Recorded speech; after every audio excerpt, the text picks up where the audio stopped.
2015 yılda 7000'den ortak kişi yamançış arkasında yoktu dünya bilen huşlaşkan. Bu yılının 8 ayında şul kadar üç kişi rak bilen isepke alıngan. Respublika Onkologiya dispanserında uzgan kengeşmeni Selametlik Saklao ministri Adel Вафин şunday sonlardan başladı.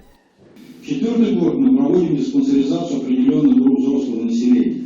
За 7 месяцев текущего года диспансеризация охвачена более 340 тысяч человек. Это на 75 тысяч больше, чем за аналогичный период прошлого года.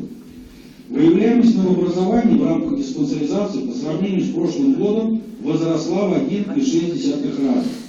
Выявлено 735 злокачественных новообразований, причем количество случаев злокачественного образования, выявленных на ранних стадиях первой и второй стадии, увеличилось на 17,6%. Тик tabipka görüngenlerinin yarısından azragı gına tekşirilüğün devam ete. Şulay edip yamançış ağruğundan ölüşler statistikasını arttıra. Ağruçlar sanı kübeyüde gamir ızınlığının artığı da üz rolün oyunu edip sanı tabiplar. Kişi ülkenirek bulgan sayın ona darak ağruğu aşıklanı uşrakları arta düşe. 1062 kişi учет отыр біздің онкология бойынша.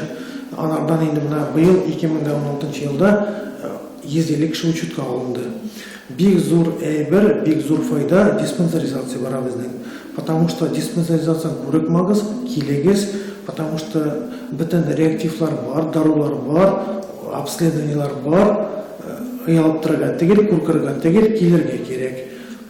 Участковый врачқа келесіз, анан ол жибере узкий специалистларга, УЗИга, анализларга, бүтін обследованияларга.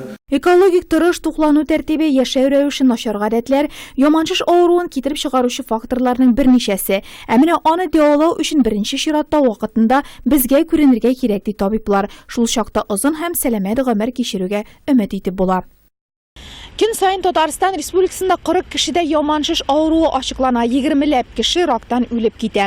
Lekin şunusu şatlandıra soңғы yıllarda tabiplar yamançış ağruğun ölümge getirişi ağrular isimliğinden kronik ağrular isimliğine köşirdi.